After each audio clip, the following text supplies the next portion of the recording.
യേശുവിൻ്റെ കൂട്ടായ്മയിലെ സ്നേഹം നിറഞ്ഞ എല്ലാ ദൈവമക്കൾക്കും ഇന്നത്തെ ദിവസം അനുഗ്രഹമാകുവാൻ വേണ്ടി പ്രാർത്ഥിക്കുന്നു.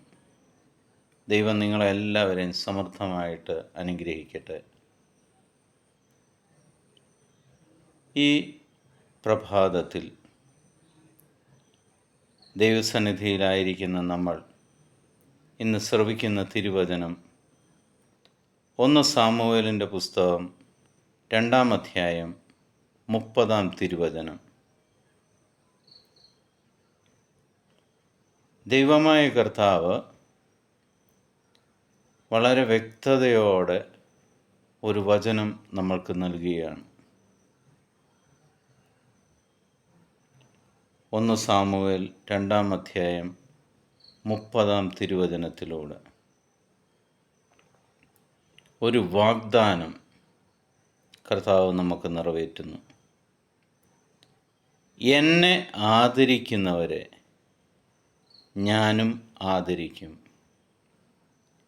എന്നെ നിന്ദിക്കുന്നവർ നിന്ദിക്കപ്പെടും.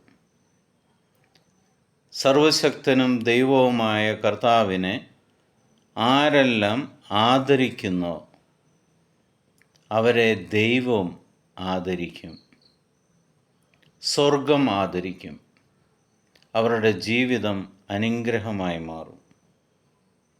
എന്നാൽ ഈ പ്രപഞ്ചത്തെ മുഴുവനും സൃഷ്ടിക്കുകയും രക്ഷകനും നാഥനുമായി നമുക്ക് കർത്താവിനെ യേശുവിനെ നൽകുകയും ചെയ്ത ദൈവമായ കർത്താവിനെ ആരെല്ലാം നിന്ദിക്കുന്നോ അവരെ കർത്താവും നിന്ദിക്കും എന്ന് വ്യക്തമായിട്ട് പ്രതിപാദിക്കുന്ന ഒരു വചനഭാഗമാണ് 1 സാമുവേൽ 2-ാം അധ്യായം 30-ാം തിരുവചനം.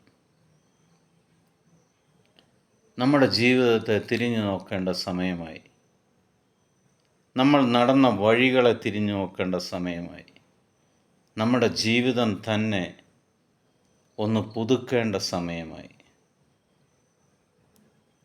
ധൂർത്തപുത്രൻ തിരിഞ്ഞ് ദൈവത്തെങ്കിലേക്ക് നടന്നതുപോലെ നമ്മുടെ ജീവിതത്തിൽ പല കുറവുകളുണ്ടായിട്ടുണ്ടെങ്കിലും ദൈവം നമ്മളോട് പറയുകയാണ്, എന്നെ നീ ആദരിച്ചാൽ ഞാനും നിന്നെ ആദരിക്കും. ദൈവത്തിൻ്റെ മുന്നിൽ നമ്മൾക്കൊരാളുമാകണ്ട. ദൈവത്തോട് പറയുക, ഇതാ അങ്ങയുടെ ദാസൻ, ഇതാ അങ്ങയുടെ ദാസി, കർത്താവെ നീ അരുളി ചെയ്താലും. സാമുവേലിൻ്റെ ജീവിതത്തിൽ ദൈവം ചെയ്തതാ. ദൈവസന്നിധിയിൽ ദൈവത്തോട് ചേർന്ന് നിന്ന് അഭിപ്രായങ്ങൾ ആരായുവാൻ തുടങ്ങിയപ്പോൾ സാമുവേലിനെ ദൈവം നടത്താൻ തുടങ്ങി. ദൈവത്തെ ആദരിക്കാൻ സാമുവേൽ തുടങ്ങിയപ്പോൾ സാമുവേലിനെയും ദൈവം ആദരിക്കാൻ തുടങ്ങി.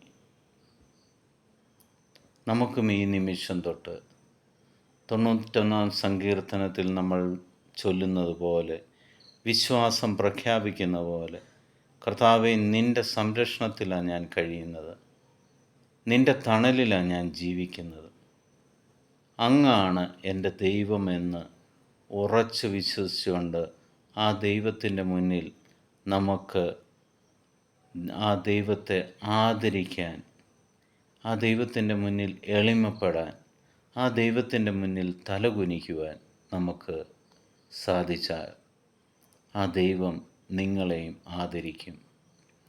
ആ ദൈവത്തെ അറിയാത്തവരുടെ മുന്നിൽ എൻ്റെ കർത്താവാണ് എനിക്കിതെല്ലാം ചെയ്തു തന്നിരിക്കുന്നത്, എൻ്റെ ഓരോ നേട്ടത്തിൻ്റെ പിന്നിലും എൻ്റെ ഈശോയാണെന്ന് പറയുവാൻ നമ്മൾ നാവ് ഉയർത്തിയാൽ ആ ദൈവം നിങ്ങളെ ആദരിക്കാൻ തുടങ്ങും.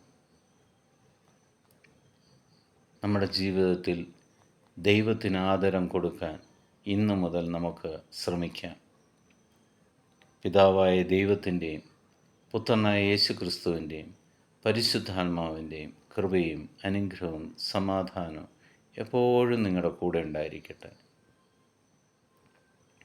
ലോകത്തിലെ 800 കോടിയിലധികം വരുന്ന എല്ലാ മക്കളെയും